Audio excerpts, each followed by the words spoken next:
Alright, welcome to the third overview of Iara's Crossing. Iara's Crossing is this book right here. It is a dinosaur fantasy novel that I wrote. My name is Diana Pomeroy, and I'm an author of not only Iara's Crossing, but various other pieces of science fiction and fantasy literature.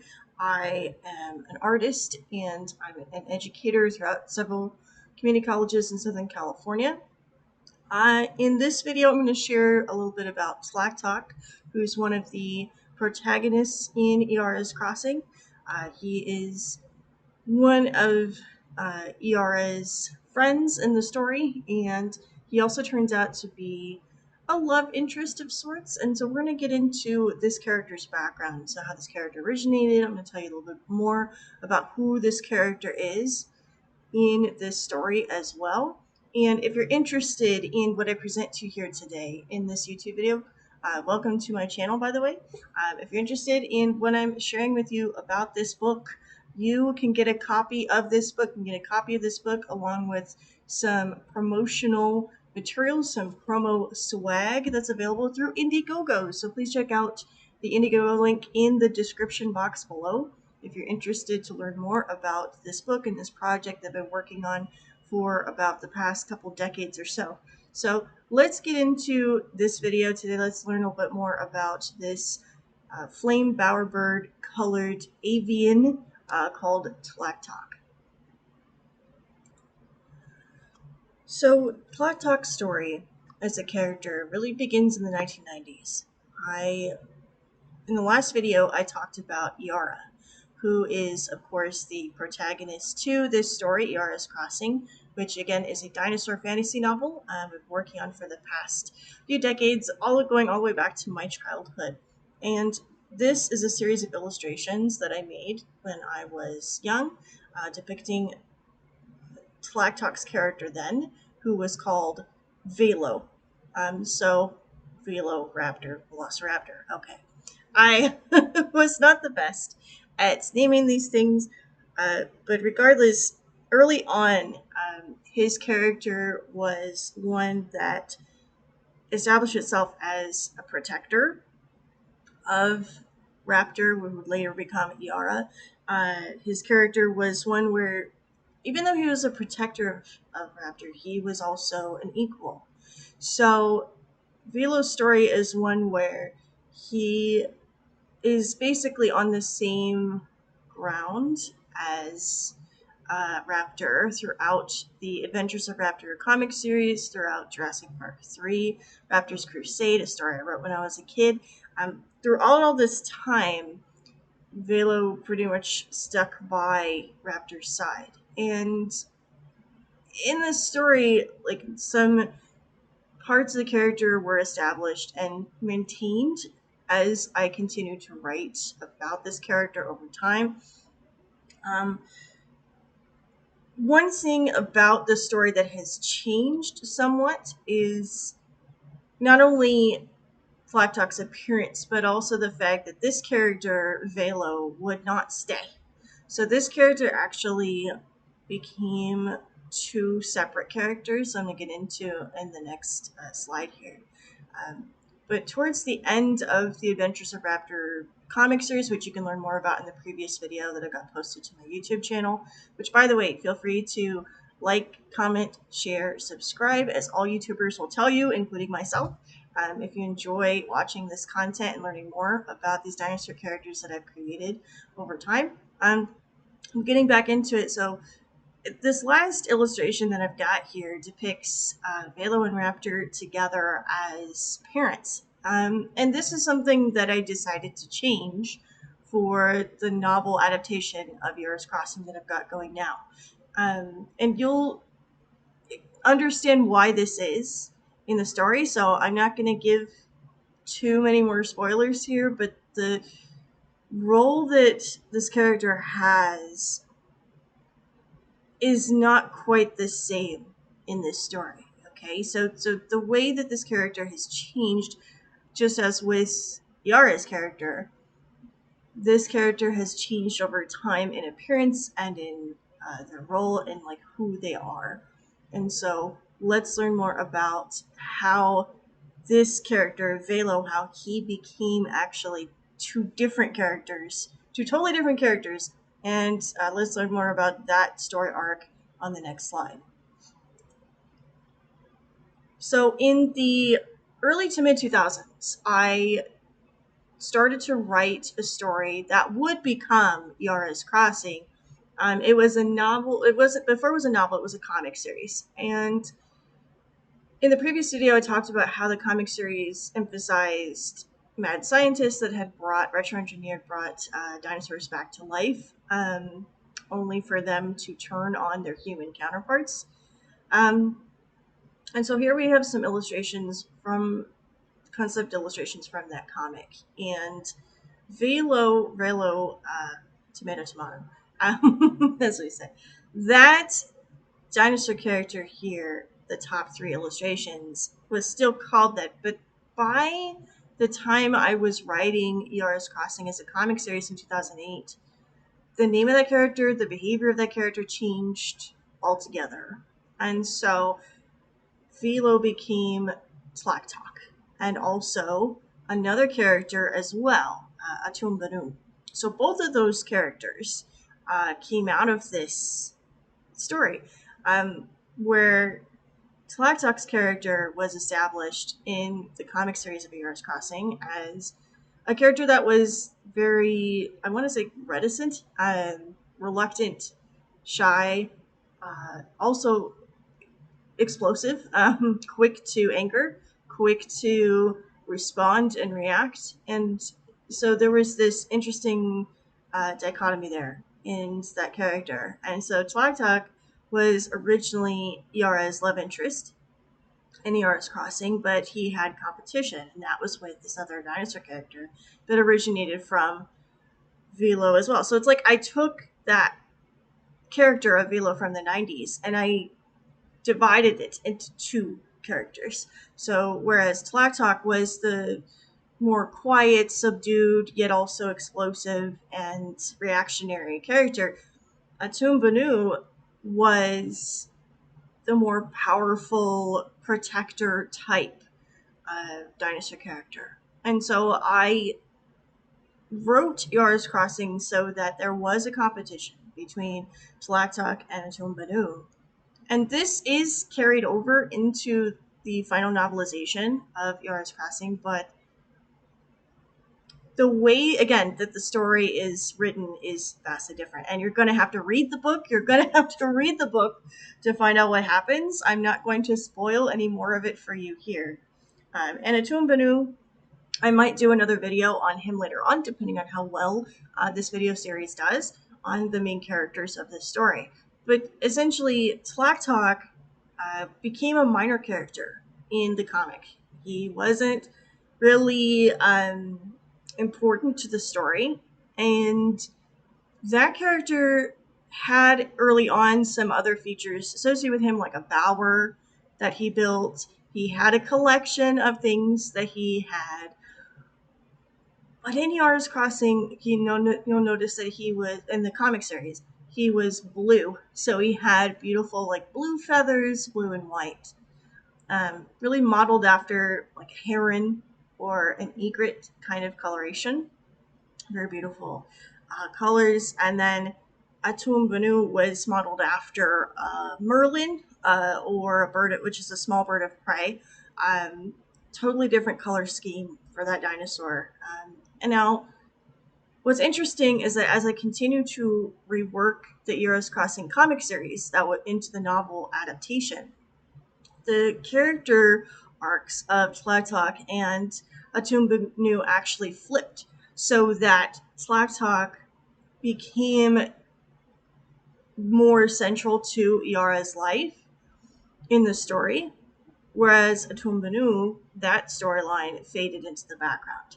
So I think it's kind of interesting as I was writing this, like I did a direct flip from one way that the character would progress into the other. And that character, Velo, essentially was no more at this point. So around the mid 2000s is when Iara's Crossing, the novelization, began to change. And let's move forward into what this character would eventually become. This character Tlactoc would eventually become in the current story. All right, so starting around 2016, first of all, in 2008, I scrapped the idea of the Iara's Crossing comic series. For more information on that, again, please check out the previous video. But in 2016, I started to work on the novelization that is published now.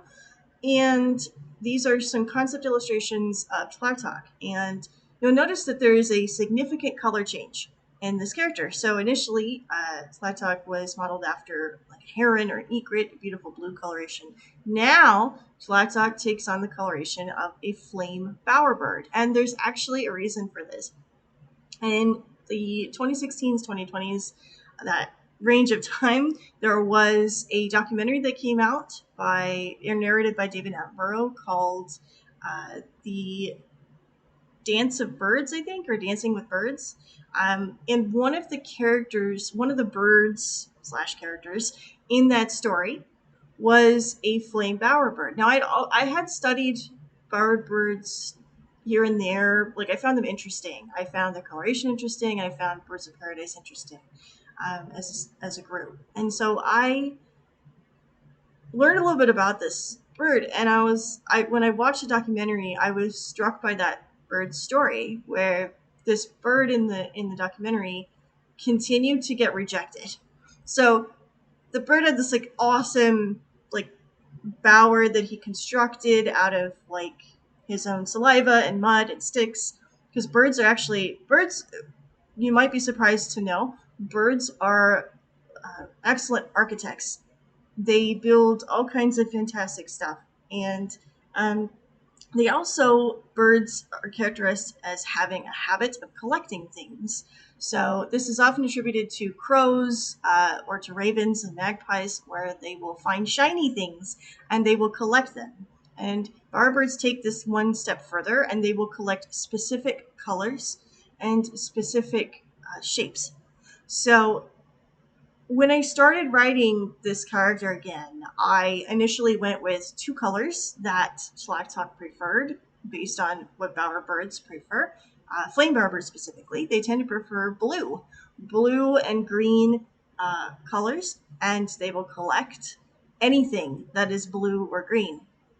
And so in these concept illustrations I've got going, I've got mostly rocks here in this bower. And of course, in the final novel, there's more to it than that, okay, that's hinted at in the character sheet. We'll get to that in the next slide.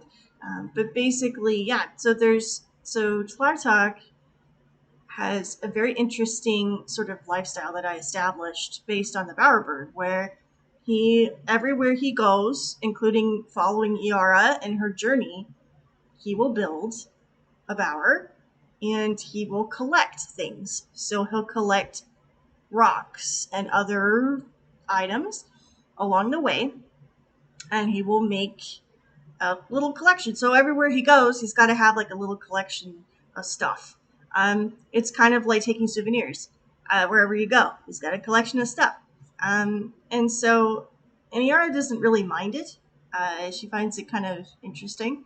And in the story, I wrote Tlactoc as, again, like shifting into that role of Velo once again, where he was all of those other characteristics that I initially wrote: a protector, an equal, and just someone who is supporting Iara throughout the whole journey. Whether or not Tlactoc has some kind of magical ability or powers remains to be seen in the story. So again, you'll have to read the book to find out. But Tlactoc definitely is one of Iara's main sources of support as she travels across the continent and heads towards that fabled locale known as the Oasis. So now notice that also I've got a little bit of a difference here in the appearance of Tlactoc. So notice that he has this mark across his face, a scar across his face. And then in earlier iterations, I drew like a series of like knobs on the muzzle of the male birds, the male avians, to distinguish them from the females. And I've done away with that here with the final characterization, final edition of Tlactoc, because I wanted to make it obvious that the males of this particular group of avians are brighter in color than the females. And that tends to happen in bird society, where the males are usually brightly colored and the females are usually more dull in coloration. But that doesn't necessarily dim Iara's light or presence. And in the story, you'll find out just how attached these characters really are to each other. Okay, so let's move on to the last slide here, where I'm going to show you the character sheet as is presented in the novel. So here is the character sheet for Tlactoc, and again, he's got that really beautiful flame bowerbird coloration, from yellow body grading into orange and red head crest and wings and legs. Tlactoc's body altogether is really more like heavier. He's a little bit stockier than Iara. He's definitely some interesting hybrid between like a Troceraptor. I'm totally mispronouncing that, probably. Paleontology folks, I'm sorry. I think it's a Troceraptor or Troceraptor, and Utah Raptor, somewhere along those lines, maybe Dakota Raptor, some interesting combination there. So definitely a different build in terms of how he's put together. Speaking of builds, I've got the Bower illustrated in the lower left, and I also have an ammonite here. And this is something that I will come back to in a later video. So stay tuned, because I'm going to talk more about the ammonites and what those mean. And I'm talking more about the lore behind this entire novel, because it's big. There's a lot here. And so this is a gift that Tlactoc receives in the story. And again, whether or not this will yield any sort of magic, because in Iara's story arc, there is a way that these ammonites are connected to these avians, and there is a way that magic is involved here. But I'm not going to spoil too much more than that. So I'm going to leave you in suspense a little bit with this.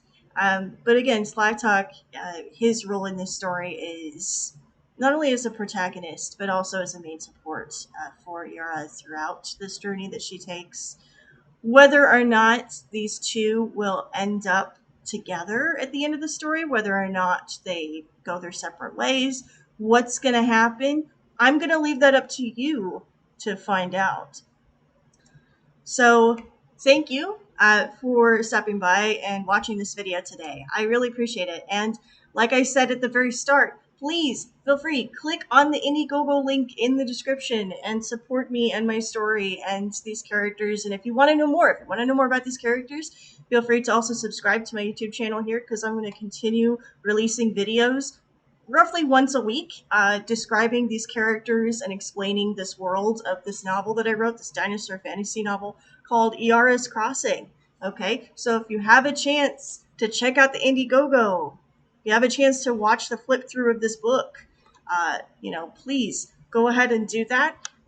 All it takes to contribute to this project is $1. That's it. And if money is tight, because hey, I know that the world is kind of a mess right now, then feel free to just share, comment, subscribe on not only this video, but also feel free to share the Indiegogo page with friends, with family, with anybody who might be interested in a dinosaur fantasy novel where the feathered dinosaurs, the theropod dinosaurs like this, are the protagonists of the story. They wield magic, and they make an incredible journey across what at one point in time was the Western U.S. around 66 million years ago to about 90 million years ago. So if you're interested in any of this, feel free to check it out.